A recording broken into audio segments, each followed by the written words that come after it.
विमल, पोलो, जुबा केसरी, हर पल मनाओ केसरी त्योहार। हमारे नेताओं में चुप्पी है, खामोशी है, और फिर सत्ता पक्ष को कहने का मौका मिलता है, भाई आप तो राम मंदिर का विरोध करने वाले लोग हैं, सनातन का विरोध करने वाले लोग हैं।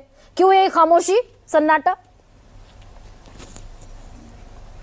देखिए, तुलसीदास जी ने इसी पर एक लिखा भी था, जब जब हुई धर्म की हानि बढ़ई असुर अधम अभिमानी। तो अभिमानी जो है अभी इस पूरे राज्य में, और जो हिंदू धर्म के ठेकेदारी करने वाले लोग हैं, उनकी अभिमान, उनका जो है कहीं ना कहीं अंदर से इतना ज्यादा अहंकार बढ़ गया है कि अब उसी धर्म के हम सबके करोड़ों लोगों के आस्था का जो कहीं ना कहीं केंद्र हैं जगत गुरु, उनके साथ इस तरह से अपमानित आप कर रहे हैं और इसको सियासी मोहरा बनाने का प्रयास कर रहे हैं। मैं तो कहता हूं ये सियासी मोहरा मोदी जी, अमित शाह क्यों नहीं बोल रहे हैं, मौन क्यों धारण किए हुए हैं? वो तो देश के हिंदुओं के रक्षक अपने को कहते हैं। भागवत साहब क्यों अभी तक चुप हैं? इतने बड़े अपमान के बाद भी उनको तो बोलना चाहिए। उत्तर प्रदेश में सरकार यदि भाजपा की है और केंद्र में ये लोग बैठे हैं तो इनको भी बात रखनी चाहिए। माना कि राज्य की जो सरकार है वो अहंकारी हो गई है, योगी जी जो है अहंकार में चूर होकर के हमारे हिंदू धर्म के जगत गुरु को ही इस तरह से परेशान कर रहे हैं, अपमानित कर रहे हैं।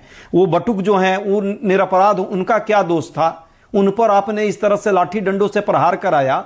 आप आपसी सियासत और अपने वर्चस्व की लड़ाई में हमारे धर्म को कहां से कहां ला दिया है। और आरएसएस भाजपा जो हिंदू धर्म का ठेकेदार समझती थी, आज उसके सारे लोग चुप हैं। या तो चुप हैं या फिर इन्हीं शंकराचार्य को कह रहे हैं कि आप कागज दिखाओ, कागज दिखाओ। उप मुख्यमंत्री जिन्हें अमित शाह का करीबी कहा जाता है, भाजपा की सरकार है, खुलकर कह रहे हैं कि वो जगत गुरु हैं, शंकराचार्य हैं। नहीं तो अमित शाह और मोदी जी काहे चुप हैं भाई? वो तो उन्हीं की सरकार उत्तर प्रदेश में है ना, ये भाजपा की सरकार है। दूसरी बात, काल नेमी तक का आपने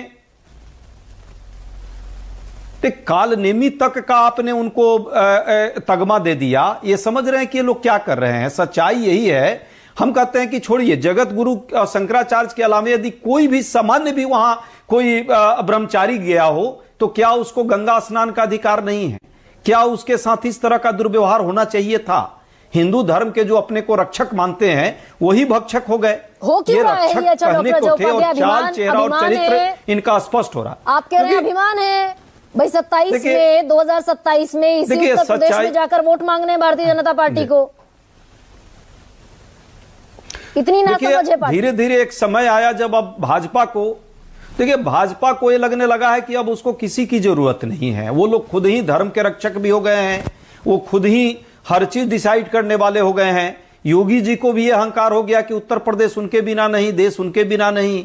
वो धर्म के सबसे बड़े रखने वाले, हस्तक्षेप करने वाले व्यक्ति हो गए हैं। तभी तो शंकराचार्य के प्रति आपने बताया भी अपने उद्बोधन में कि आदि शंकराचार्य क्या पूरे देश में उस समय जब हिंदुओं पर अत्याचार हो रहा था, आपसी बहुत सारे वैमनस्य फैले हुए थे, उस समय इस जो है व्यवस्था की गई कि हिंदुओं का जगत गुरु होगा और ये चारों तरफ धाम स्थापित किया गया ताकि धर्म का प्रचार प्रसार हो, समाज में कुरीतियां जो फैली हुई उसको दूर किया जाए, समानता का व्यवहार हो, सदिच्छा और सदविचार पनपे फैले। जो हिंदू धर्म की मौलिक मान्यता है अद्वैत वेदांत, उस अद्वैत वेदांत पर ही प्रहार करने का काम ये फर्जी लोग कर रहे हैं। नहीं, मुख्यमंत्री को सरकार को क्या करना चाहिए डॉक्टर अजय उपाध्याय? देखिए, सच्चाई तो ये थी कि शंकराचार्य जी के साथ यदि कोई अपमानित करने का स्थानीय प्रशासन ने यदि कोई बात की थी और यदि इनमें इन लोगों की मंशा ठीक रहती तो ये लोग खुद जाते, क्षमा मांगते और उनसे अनुरोध करते कि आप स्नान कीजिए, आप हम सबके सिरमौर हैं। लेकिन उसके बाद उनको कहा गया कि भाई कागज दिखाइए, फिर उनको अनशन पे बैठना पड़ रहा है। उन्हें इस स्थिति में ला दिया कि उनको अब साक्षात्कार देना पड़ रहा है।